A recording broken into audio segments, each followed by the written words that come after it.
তীব্র তাপদাহে উচ্চ ঝুঁকির মধ্যে রয়েছে বাংলাদেশের শিশুরা।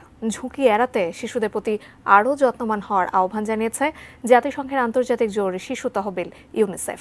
বুধবার ইউনিসেফের বাংলাদেশ প্রতিনিধি শেলডন ইয়েট এক বিবৃতিতে কথা বলেন। তিনি বলেন, বাংলাদেশের শিশুরা জলবায়ু পরিবর্তনের মারাত্মক ঝুঁকির মধ্যে রয়েছে। তীব্র তাপদাহে বিশেষ করে নবজাতক শিশুরা হিটস্ট্রোক, পানি শূন্যতা ও ডায়রিয়ার মতো রোগে ভুগতে পারে। জলবায়ু পরিবর্তনের প্রভাবে এই ধরনের ঝুঁকি এড়াতে শিশুদের প্রতি বাবা মায়ের আরও যত্নবান হওয়ার আহ্বান জানান তিনি। চলতি মাসের শুরু থেকেই তীব্র তাপদাহে পড়ছে গোটা দেশ। শুরুর দিকে এই তাপমাত্রা কিছুটা কম থাকলেও ধীরে ধীরে তা বাড়তে শুরু করে। তাপমাত্রা আরও বাড়তে পারে বলেও সতর্কতা দিয়েছে বাংলাদেশের আবহাওয়া দপ্তর।